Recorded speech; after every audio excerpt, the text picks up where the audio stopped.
Eh bien, je voulais faire une vidéo sur la pertinence de ce boîtier-ci, malgré son âge, sur la pertinence de ce boîtier-ci en 2024. Et je me suis mis à la recherche de certaines caractéristiques du boîtier pour que je puisse vous résumer ses belles qualités. Quelle n'a pas été ma surprise de constater, surtout qu'une de mes sources de référence, c'est un des plus grands magasins photo en Amérique du Nord, B&H à New York, un magasin de photos iconique que vous connaissez peut-être. Eh bien, sur le site de B&H, qu'est-ce qu'on vient dire au sujet du EOSR? Discontinued. Ce qui veut donc dire que Canon aurait cessé la production du boîtier, et ça, évidemment, sans le crier sur les toits. Eh bien, c'est dommage, mais c'est peut-être une belle occasion pour ceux et celles qui seraient intéressés par le boîtier, parce que celui-ci, en 2024, a toujours sa pertinence et sa résonance. Voilà donc ce qu'on examine maintenant.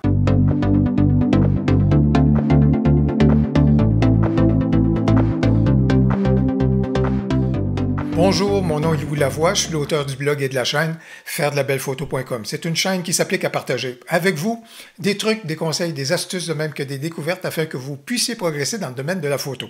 Si vous aimez des vidéos comme celle-ci, n'hésitez donc pas à cliquer sur j'aime et surtout, n'hésitez pas à vous abonner. Eh bien, je me suis procuré en 2018 ou 2019 le R pour prendre le relais du 5D Mark III. Et dès la prise en main, je savais que je venais de renouer avec le 5D Mark III que j'affectionne beaucoup, même si le R6 reprend beaucoup plus l'ergonomie du 5D Mark III et du 5D Mark IV, et ainsi quand même avec ce que j'avais, ce que je ressentais dans ma main, j'étais en confiance tout autant que je pouvais l'être avec mon 5D Mark III. Il y a plusieurs bonnes raisons dont je veux vous faire part et qui m'amènent à vouloir continuer de faire route avec le EOSR. Il y a également certaines caractéristiques du boîtier dont je vais vous faire part et vous serez à même de pouvoir évaluer si ce boîtier-ci a toujours une pertinence et une résonance pour vous en 2024.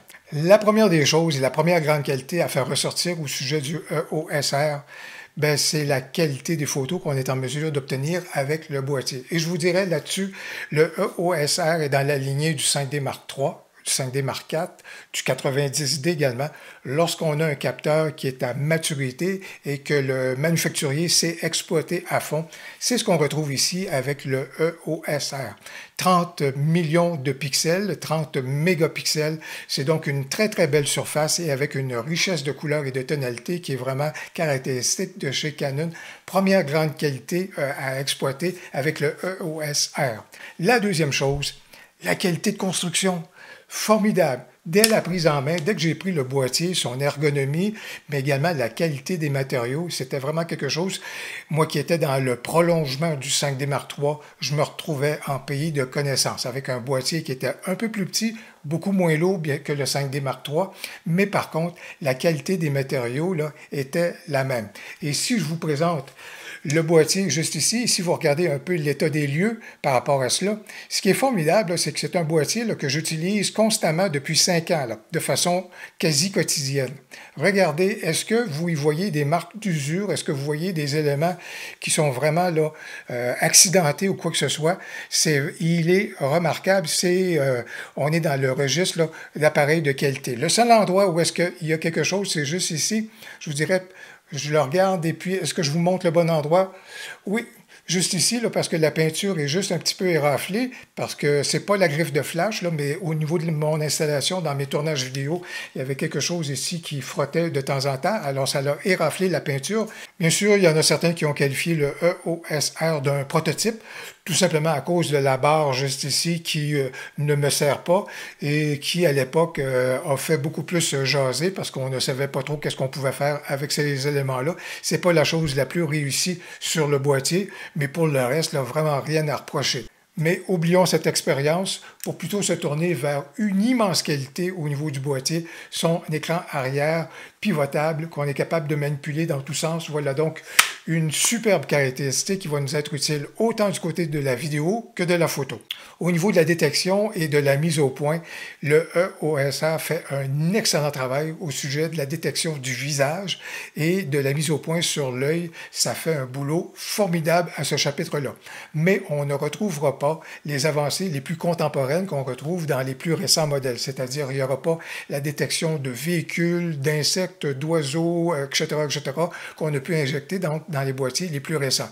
Mais visage et œil, excellent travail au niveau du EOSR. Ce qui veut donc dire qu'on est capable de faire un boulot formidable si on veut faire de la photo paysage, si on veut faire de la photo de rue, si on veut faire du portrait, ça va faire un excellent travail, de l'astrophotographie ou encore de la macrophotographie. Voilà donc des domaines dans lesquels le EOSR va exceller. Par contre, si on se tourne du côté de la photo sportive, là, le EOSR est peut-être un peu plus à la traîne parce que le maximum qu'on est capable de tirer d'une rafale, c'est 8 images secondes. Alors définitivement qu'il y a des appareils beaucoup plus réactifs et qui vont convenir davantage à la photo sportive que le EOSR.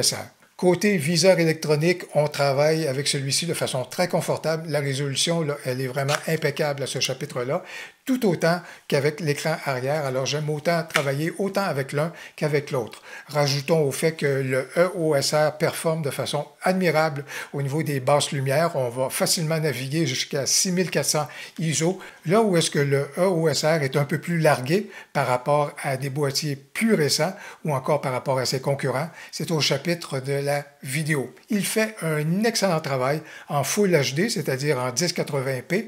On peut tourner en 24 images secondes, 25, 30, voire même 60 images secondes sans aucune difficulté et surtout avec un nombre de bits si élevé que ça nous donne quand même une vidéo de très belle qualité. Et moi, au niveau de mes tournages vidéo, comme celui que je suis en train de faire comme c'est là, je continue de travailler avec le OSR et je fais mon tournage en Full HD, en 1080p.